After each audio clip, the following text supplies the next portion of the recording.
ऐसा संवाद करे, आपसे कोई पूछे कि मुझे मेरे उन्नति का रास्ता बताओ, मुझे उठाओ, मुझे संभालो, तो जैसे आपके अंदर किसी बच्चे की, बालक की सरलता को देख करके गला यहां तक भर आता है, और जब गला यहां तक भर आता है और सरलता आपकी आंखों में दिखती है, तो क्या जिसकी आंखें और सरल और तरल होती आ रही हैं, ये क्या है? धरती मां का स्वभाव है, सरलता और तरलता। इन शब्दों के लिए पूज्य गुरुदेव ने बहुत अच्छी बात कही थी कि गर्मी में 2 घंटे मेहनत करने पर पूरे शरीर से, अंग अंग से पसीना आ सकता है।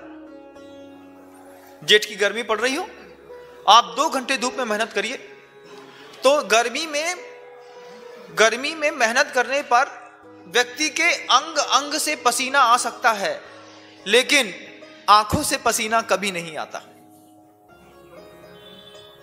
मेहनत करने पर अंग अंग से पसीना आ सकता है, लेकिन आंखों से पसीना कभी नहीं आता। और यहां पर जिसकी आंखें सरल और तरल हो जाती है, जिसमें हृदयवती चेतना का दर्शन हो रहा है और एक सम्यक दृष्टि है, वो दूसरे के दुख को देख करके उसके शरीर में कहीं पसीना आए या ना आए, लेकिन आंखों में पसीना सबसे पहले आता है। गुरुदेव कहते हैं कि अगर कोई हृदयवती है, कोई करुणावान है, कोई अंदर से जिसके अंदर ममत्व भरा है, ममता भरी है, तो उसकी आंखों में तरलता आती है, आंखें में पसीना पानी आता है। तो वो जिनवाणी कैसी, जिसकी आंखें और सरल और तरल हो आ रही हैं, दया, अनुकंपा और संवेदनशीलताओं से जिसकी आंखें भरी हैं, ऐसी मां जिनवाणी अपने उस मिट्टी को उत्थान के रास्ते बताने के लिए कुछ शब्द कहना चाहती है। उस माटी के हृदय में, जिसमें हृदयवती चेतना का दर्शन हो रहा है, जिसके सल छलों से शून्य विशाल भाल पर गुरु गंभीरता का उत्कर्षण हो रहा है। शब्दों को देखिए, जिसके सल छलों से शून्य, सल का मतलब शल्य। शल्य 3 प्रकार की होती है ना आगम ग्रंथों में, माया सल, मिथ्या सल और निदान शल्य। तो जिसके अंदर कोई शल्य नहीं है, कोई मायाचारी नहीं है, जिसके अंदर कोई भी निदान नहीं है कि इसको मैं कुछ दूंगी तो ये मुझे कुछ देगा, ऐसा उद्धार करने वाला ऐसा होता है बंधु। एक तरफा डिवोशन होता है बड़ों का, सिर्फ उठाना जानते हैं। और उनका हृदय कैसा होता है, मां जिनवाणी का हृदय कैसा है, तो जिसके अंदर सल छलों से शून्य, ना माया सल है, ना कोई मिथ्या सल है, ना निदान सल है कि ये मुझे बाद में आकर के मेरी पूजा करेगी। बड़े बड़े आचार्य भी ऐसे होते हैं, वो सिर्फ उद्धार करने के लिए बने होते हैं। वो आप उनको क्या रिफंड देंगे, इससे उनको कोई मतलब नहीं। वो आपको क्या देते हैं, उनको देने के लिए जिनको नियुक्त किया गया है, मात्र वो देना जानते हैं, लेते जाओ लेते जाओ लेते जाओ। तो जिसके सल छलों से शून्य विशाल भाल पर गुरु गंभीरता का उत्कर्षण हो रहा है, जिसको सल नहीं है, और जो संकल्प विकल्प से भी मुक्त है। संकल्प किसको कहते हैं? संकल्प का मतलब कि वपुर ग्रहम धनम दारा पुत्रा मित्राणि शत्रवः, है ना।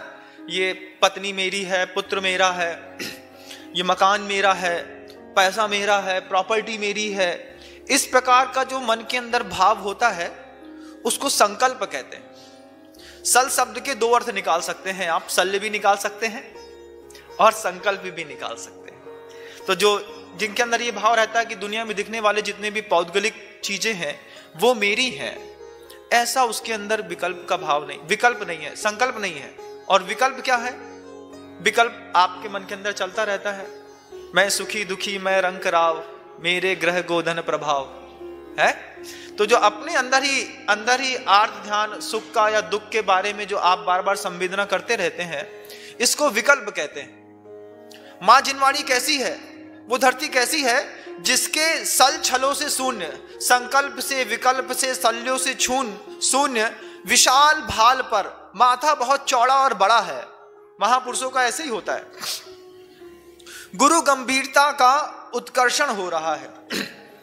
गुरु का मतलब श्रेष्ठ, गुरु का मतलब बजनी, गुरु का मतलब भारी, और गंभीरता कैसी है वह जिनवाणी कि बहुत श्रेष्ठ गंभीरता के साथ वह भरी हुई है और बढ़ती जा रही है, उत्कर्षण हो रहा है विशाल भाल पर। उसके अंदर वह हृदयवती चेतना बढ़ रही है और जिसके सल छलों से शून्य विशाल भाल पर गुरु गंभीरता का उत्कर्षण हो रहा है।